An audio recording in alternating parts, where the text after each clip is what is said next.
নমস্কার বন্ধুরা, আমি চয়ন কোলে আজকের ভিডিওতে আপনাদেরকে স্বাগত। ভিডিওর প্রথমেই আপনাদেরকে জানাই ধনতেরাস এবং শুভ দীপাবলির প্রীতি শুভেচ্ছা ও আন্তরিক অভিনন্দন। দেখুন, ধনতেরাস কথাটা মানে বাংলায় হচ্ছে ধন ত্রয়োদশী, অর্থাৎ এই দিনে আমরা ধন্বন্তরী দেব, যিনি ছিলেন সুস্বাস্থ্য এবং আরোগ্যের প্রতীক, তো সেই ধন্বন্তরী দেবের আমরা জন্মবার্ষিকী পালন করি এই ধন ত্রয়োদশী এই দিনটাতে। এবং ধনসম্পদ বৃদ্ধির উদ্দেশ্যে আমরা বিভিন্ন জায়গায় বিনিয়োগ করি। মা লক্ষ্মীর পুজো করে অনেকে, এবং তার সাথে সাথে সোনা রূপো, অর্থাৎ কয়েকশো বছর ধরে যে বিনিয়োগের রাস্তাগুলো আমাদের কাছে ছিল, সেই সমস্ত বিনিয়োগগুলো আমরা করি এই দিনটাতে। কিন্তু ইদানিংকালে হঠাৎ করে কোথা থেকে ঝাঁটা আর নুন আর কি কি জানি না নানান আইটেম এই ধনতেরাসের দিনকে কেনার যে হিড়িক পড়ে, এর কোনো যুক্তিগ্রাহ্য কারণ আমার কাছে তো নেই। এই হঠাৎ করে কেন ঝাঁটা লোক কিনছে, এইটা যদি আপনার জানা থাকে অবশ্যই আমাকে কমেন্টে জানান। আর আজকের দিনে আপনাদেরকে আপনার সুস্বাস্থ্য, আপনার পরিবারের সুস্বাস্থ্য, আরোগ্য এবং আপনার ধনসম্পদ বৃদ্ধির আমি মন থেকে কামনা করি। তো আজকের এই ভিডিওতে আমরা আলোচনা করব কারেন্ট মার্কেট সিচুয়েশন নিয়ে, গত সপ্তাহে কি হয়েছে এবং আগামী সপ্তাহে কি হতে চলেছে এটা নিয়ে আলোচনা করব। এই মুহূর্তে কোন সেক্টরগুলো স্ট্রং আছে, কোন সেক্টরে একটা ব্রেকআউট আসছে, এবং আপনি কোথায় বিনিয়োগ করলে মোটামুটি 1 বছরের মধ্যে আপনি ভালো রিটার্ন কামাতে পারেন, এটা তো দেখাবোই। এবং ভিডিওর একদম শেষে আপনাদেরকে একটা স্টকও দেখাবো, যেটাতে চলছে এই মুহূর্তে একটা রিভার্সাল ব্রেকআউট, অর্থাৎ স্টকটা আইপিও আসার পর অনেকটা পড়ে গিয়েছিল এবং সেখান থেকে একটা রিভার্সাল ব্রেকআউটের প্যাটার্ন আমরা দেখতে পাচ্ছি। সেই স্টকটাও আমি ভিডিওর শেষে দেখাবো। তবে চলুন প্রথমে আমরা আগে কারেন্ট মার্কেট সিনারিও আর নিফটির কি পজিশন সেটা একবার দেখি। দেখুন, আপনারা জানেন গত সপ্তাহে নিফটি খুব ভালো আমাদেরকে রিটার্ন দিয়েছে, এবং যারা যারা কল সাইডে ছিল তাদের বেশ ভালো টাকা কামাতে সুযোগ দিয়েছে নিফটি আমাদেরকে। তো নিফটিতে এইখানে একটা রেজিস্ট্যান্স ডেলি ক্যান্ডেলে ছিল, সেই রেজিস্ট্যান্স লেভেলের কাছে গিয়েই নিফটি বন্ধ হয়েছে। এবং আগামী সপ্তাহে যেভাবে এফটুরা এই সপ্তাহে মানে গত সপ্তাহে বাইং করেছে ইন্ডেক্স ফিউচার্সে এবং স্টক ফিউচার্সে, যেভাবে এফটুদের বাইং এসছে, তাতে করে আমার মনে হয় আগামী সপ্তাহে নিফটি ভালো আবার রিটার্ন দেবে, ওপর দিকেই যাবে। আর আমি আমার ভিডিওতে আমি গত সপ্তাহেও এই একই ইন্ডিকেশন দিয়েছিলাম যে নিফটি কিন্তু এবার ওপর দিকে যাওয়ার চেষ্টা করতে পারে। তাই গত সপ্তাহের ভিডিওটা আপনারা যারা দেখেননি, আমি তাদের জন্য ডেসক্রিপশানে লিঙ্কটা দিয়ে দেবো। এবারে নিফটিকে যদি আমরা উইকলি ক্যান্ডেলে দেখি, তো আমরা দেখতে পাবো একটা নিফটিতে বড় কাপ অ্যান্ড হ্যান্ডেল প্যাটার্নের সৃষ্টি হচ্ছে। দেখুন, এইটা উইকলি ক্যান্ডেলে একটা কাপ অ্যান্ড হ্যান্ডেল প্যাটার্নের সৃষ্টি হচ্ছে, যেখানে গিয়ে আমরা একটা ব্রেকআউটের আশা করছি যে এইখানে একটা ব্রেকআউট আসতে পারে। আর আমি যে বললাম না যে কোথায় বিনিয়োগ করলে, ট্রেডিং নয়, ট্রেডিংটা আমি পার্টটা পরে আসছি, কিন্তু এই মুহূর্তে কোথায় বিনিয়োগ করলে আপনি একটা ভালো রিটার্ন কামাতে পারেন সেটা হচ্ছে নিফটিতে। দেখুন, নিফটিতে আপনি যদি একটা ট্রেন্ড লাইন টানার চেষ্টা করেন, তো দেখা যাবে এই ট্রেন্ড লাইনকে ব্রেক করে দিয়েছে। এই ট্রেন্ড লাইন যেটা দেখতে পাচ্ছি, সেই ট্রেন্ড লাইন রেজিস্ট্যান্সকে নিফটি ব্রেক করে 25,700 ওপরে গিয়ে ক্লোজ দিয়েছে নিফটি। তো নিফটির ইটিএফে যদি আপনি এই বছর বিনিয়োগ করেন, তাহলে আপনি একটা ভালো মানে রিটার্ন দেখতে পারেন আগামী বছরে। তাই নিফটির আমার যেটা টার্গেট আছে, দেখুন এটা আমি রেকমেন্ড করছি না, টার্গেটটা আমি আমার মতো করে সেট করি, আমি আমার অ্যানালিসিস অনুযায়ী সেট করি। তো নিফটিতে এই মুহূর্তে যেটা টার্গেট আমার আছে সেটা হলো মোটামুটি 30,000 লেভেলে। দেখতে পাচ্ছেন এখানে 29,772 দেখাচ্ছে, অর্থাৎ 1 বছরের মধ্যে নিফটিতে আমার টার্গেট হচ্ছে 30,000, অর্থাৎ এখান থেকে প্রায় 15 থেকে 16% ওপরে।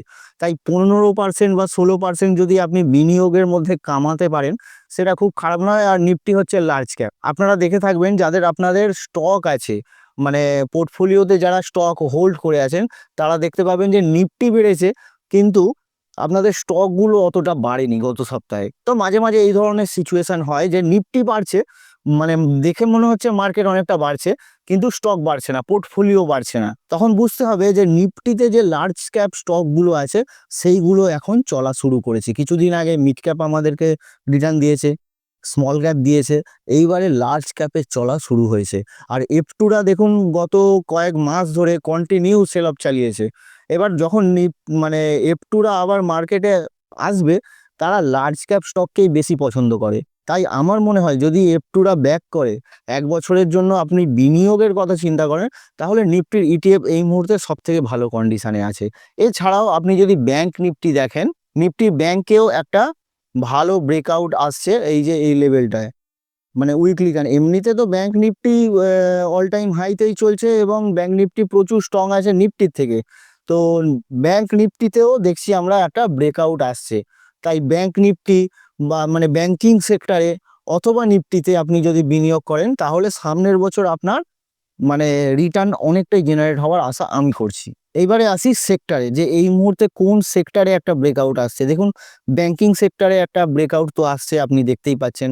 আপনি যদি কোনো স্টককেও খুলে দেখেন দেখতে পাবেন, আমি দেখাই কানাড়া ব্যাংক। তো কানাড়া ব্যাংকেও একটা ব্রেকআউট আসছে দেখুন। এটা হচ্ছে উইকলি ক্যান্ডেলের চার্ট। তো উইকলি ক্যান্ডেলে এখানে যদি আমি একটা রেজিস্ট্যান্স ধরি, তো এখানে একটা ব্রেকআউট আসছে। প্লাস আপনি যদি মান্থলি ক্যান্ডেলে বড় ক্যান্ডেল খোলেন তো দেখতে পাবেন এইখানে এটা ছিল হাই 2010। 2010-এ এই লেভেলে একটা হাই ছিল। তো এই 2010 সালের পর থেকে 2025 সাল মানে 15 বছর পরে আবার একটা ব্রেকআউট হওয়ার চেষ্টা করছে কানাড়া ব্যাংকে। তাই এই ধরনের স্টকগুলোকে আপনারা ফোকাসে রাখতে পারেন। এছাড়া ব্যাংক নিফটি এবং নিফটি ইটিএফেও আপনারা বিনিয়োগ করতে পারেন বিনিয়োগের উদ্দেশ্যে। আর আমি যে সেক্টরটার কথা বললাম এটা হচ্ছে মান্থলি ক্যান্ডেল। উইকলি ক্যান্ডেলে দেখুন এই মেটাল সেক্টরে আপনারা দেখতে পাচ্ছেন একটা ভালো একটা মানে কাপ টাইপের বানিয়েছে।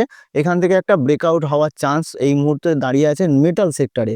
আর আপনি দেখবেন মেটালের যে স্টকগুলো আছে, হিন্দুস্তান কপার, হিন্দুস্তান জিঙ্ক, পন্ডি অক্সাইড, তারপরে আপনার হিন্দালকো ইন্ডাস্ট্রিজ। তো আমি এই স্টকগুলো আমার গত সপ্তাহের ভিডিওতে আপনাদেরকে দেখিয়েছিলাম যে পন্ডি অক্সাইড, তারপরে হিন্দুস্তান কপার, হিন্দালকো, এই সমস্ত স্টকেই একটা ব্রেকআউটের চেষ্টা হচ্ছে। তাই আপনি মেটাল সেক্টরটাকে এই মুহূর্তে আপনার ওয়াচ লিস্টে রাখতে পারেন। মেটাল সেক্টরের স্টকগুলো কিন্তু ভালো এই মুহূর্তে মোমেন্টামে আছে। তো সেখানে আপনারা সুইং ট্রেড বা পজিশনাল একটা ট্রেড আপনাদের সেটআপ অনুযায়ী আপনি নিতে পারেন। তো আপনার বিনিয়োগ গেল যে আপনি কোথায় বিনিয়োগ করতে পারেন এই মুহূর্তে। নিফটি হয়ে গেল এবং সেক্টর স্পেসিফিক এটা অ্যানালিসিসও দেখে নিলাম। এবারে আসি স্টকে। দেখুন এই স্টকটার নাম হচ্ছে টাটোয়া চিন্তন ফার্মা। তো এই চিন্তন ফার্মাতে আমরা দেখছি ট্রেন্ড লাইনে কন্টিনিউ এই স্টকটা পড়ছিল। তো এর আইপিও এসেছিল 2021 সালের জুলাই মাসে। তো এই আইপিও আসার পর একটা হাই হয়, সেখানটা ভলিউম আসে, তারপর থেকে স্টকটা কন্টিনিউ পড়তে থাকে। কিন্তু এখন যদি আপনি এটা উইকলি ক্যান্ডেলে খোলেন তাহলে এখানে দেখতে পাবেন যে এইখানে একটা হাই ছিল, এই হাইটাকে ভেঙে কিন্তু একটা ব্রেকআউট এসেছে এই স্টকটাতে। তো এই যে হাইটা ছিল এই হাইটাকে ভেঙে ব্রেকআউট এসছে, তার উপরেরও যে হাইটা আছে সেই হাইটাকেও ভেঙে ব্রেকআউট এসেছে। আর এখানে ভলিউমও এসেছে। দেখুন এই স্টকটা যখন পড়ছিল, পড়ার পুরো জায়গাটায় ভলিউম কিন্তু ড্রাই আপ ছিল, ভলিউম ছিল না, স্টকটা পড়ছিল।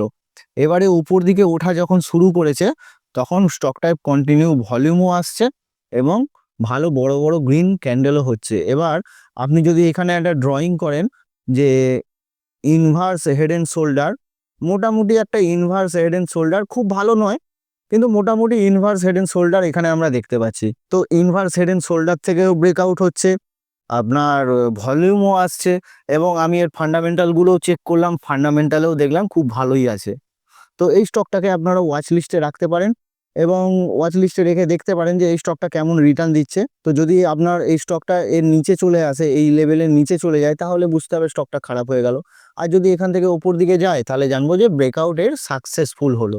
আর ব্রেকআউট যদি সাকসেসফুল হয় এর নেক্সট যে রেজিস্ট্যান্স লেভেলগুলো হচ্ছে এই লেভেলটা হচ্ছে নেক্সট রেজিস্ট্যান্স লেভেল। তো এইখান থেকে অনেকটাই আপসাইড একটা পোটেনশিয়াল রয়েছে দেখি। আর মোটামুটি 80 to 90% একটা আপসাইড পোটেনশিয়াল তৈরি হবে যদি এই ব্রেকআউটটা সাকসেসফুল হয়। তাই আপনারা এই স্টকটাকে অবশ্যই আপনাদের রাডারে রাখতে পারেন। এবং এছাড়াও আরও একটা স্টক যেটা তার আইপিওর পর থেকে টোটাল সাইডওয়েজ ছিল এবং আইপিওর পর অনেক দিন পরে সেই আইপিওর হাইকে ভেঙে আবার উপরে উঠছে এবং তার ফান্ডামেন্টালসও ভালো হচ্ছে। সেই স্টকটা আমি আমার টেলিগ্রাম চ্যানেলে দিয়ে রেখেছি। তো আপনি যদি সেই স্টকটাকেও দেখতে চান এবং আপনার ওয়াচ লিস্টে রাখতে চান, আপনি আমার টেলিগ্রাম চ্যানেলেও গিয়ে দেখে আসতে পারেন। আমার চ্যানেলের লিঙ্কটা নিচে দিয়ে রাখছি ডেসক্রিপশানে। তো এই ছিল আজকের ভিডিও। আপনি সামনের সপ্তাহে এই মুহূর্তে নিফটিকে অন্তত শর্ট করতে যাবেন না, যেভাবে মানে এফটুরা আবার রিটার্ন করছে আমাদের ইন্ডিয়ান মার্কেটে। তো নিফটি আবার এখান থেকে আরও উপর দিকে যাওয়ার চেষ্টাই করবে বলে মনে হয়। তবে হ্যাঁ, ডিসেম্বর কোয়ার্টারের আগে নতুন হাই বানাবে, মানে 26,270-এর যে হাইটা সেই নতুন হাইকে ভেঙে গিয়ে ক্লোজ দেবে এমনটা মনে হয় না। ডিসেম্বর কোয়ার্টারের রেজাল্টের জন্য আপনাকে ওয়েট করতে হবে। কিন্তু এই মুহূর্তে শর্ট টার্মে আপনি একটা আপ মুভ নিফটিতে দেখতে পারেন। তো ভিডিওটা যদি আজকে আপনার ভালো লেগে থাকে অবশ্যই একটা লাইক করে দেবেন, বন্ধুদের সাথে শেয়ার করতে ভুলবেন না। আর নতুন যদি আপনি চ্যানেলে এসে থাকেন তাহলে অবশ্যই চ্যানেলটাকে সাবস্ক্রাইব করে নিন। ধন্যবাদ, দেখা হচ্ছে পরের ভিডিওয়ে।